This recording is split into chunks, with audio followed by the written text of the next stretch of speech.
Findtv podcast with your host, Finn from Findtv, and your co-host, Steve. Bull. Who's Steve? Sorry. I thought my name was Bull. Sorry. I don't know what you're talking about. Sorry. That name was in my mind. But Bull from Bull's Radio Lounge.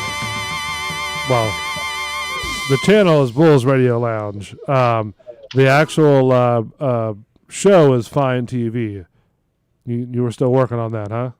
I was saying Bull from Bull's Radio Lounge. Well, no, I know, but everybody knows that this is Bull's Radio Lounge. Yeah. Yeah, but it's okay. You got it.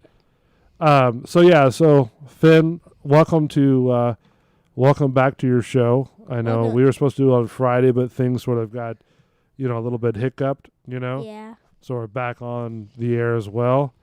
A little bit of technical difficulties. Mm-hmm. But you also have a guest on the show as well. And who is this guest that you have on that is so patiently waiting for us?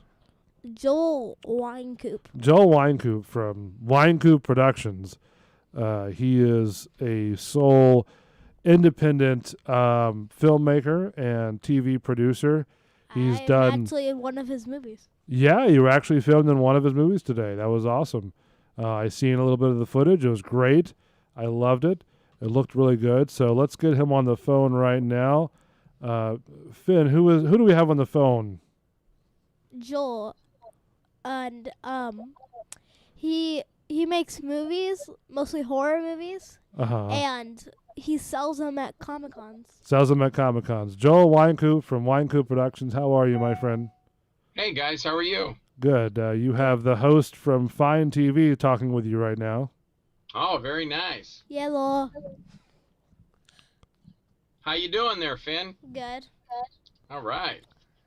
Okay, so I have a few questions planned for you. Oh, okay. You ready? I'm ready. Okay, so what was your first movie you made? And what was the story behind it? The first movie I made was, let's see, probably it was called Ghoulanium. Ghoulanium, Monster Isle, and it was on Super 8 film, and it was 4 minutes long, and I made that back in 1970. I want to say I think 1972. Mm-hmm. And it was a movie about, I wanted to do a movie with my neighbor, Steve Campbell, and the kid I used to watch that lived next door named Tim Ritter. And I had a N-gauge train board, and I put it in the backyard, and I had my train running on it. And my neighbor, Steve, I told him we can make a movie with dinosaurs on my train board. And the kid next door, Tim Ritter, he goes, "Hey, Joel, I brought my dinosaur over so you could use it in your movie." And we put the Allosaurus on the train top with a Triceratops, and we had a pterodactyl, and we flew the pterodactyl in on wires. It flew over the top of the train board with the train running, and there was a little city there. And we had the Triceratops and the Allosaurus on there. And then we were doing sound. I think we had a sound Super 8 camera, Bell and Howell, and we had the sound going, so we were able to record. It was supposed to be like, then we held a jet plane in our hands, and we would just shoot the cockpit. So we had the plane flying. Let's see if I can demonstrate that. This is the plane, and it's flying through the air, but we would only shoot this section with the camera, so you'd only see this. And then we'd be like the pilot inside, and we'd say like, "Okay, drop the bomb." And the guy would go, "There's interference. Did you say don't drop the bomb or do drop the bomb?" And they were going, "Don't drop the bomb." But the pilot only heard, "Drop the bomb." So we thought if we did a camera angle from above the train board and dropped this charcoal, we thought this charcoal was going to hit the train board and explode all over like a bomb. But it didn't. It just sat there. So the effect didn't work. But it was supposed to be they drop a bomb and then all the dinosaurs die. So we had all the dinosaurs fall over and the train was racing around, and the dinosaurs fell over, and the pterodactyl was flying over, and we just let go of the string, and it crashed on the train board, and all the dinosaurs died. And I still have that movie, as a matter of fact. It's archived on videotape. It's one of my earliest movies. Okay, so why and what inspired you to make horror films and other films? I think, well, let's see, let me think. Well, after that, we did another movie called The Bionic Boy, so I really got inspired by The $6 Million Man, because I used to watch that when it would come on. And with my same neighbor, Steve Campbell, and with Tim Ritter. This is before Tim Ritter became the Tim Ritter he is today, making movies that we've done together. And I think I'm the one that got Tim started in this, because he worked with me on my Super 8 movies, and then within 10 years he got a camera and he was making his own Super 8 movies.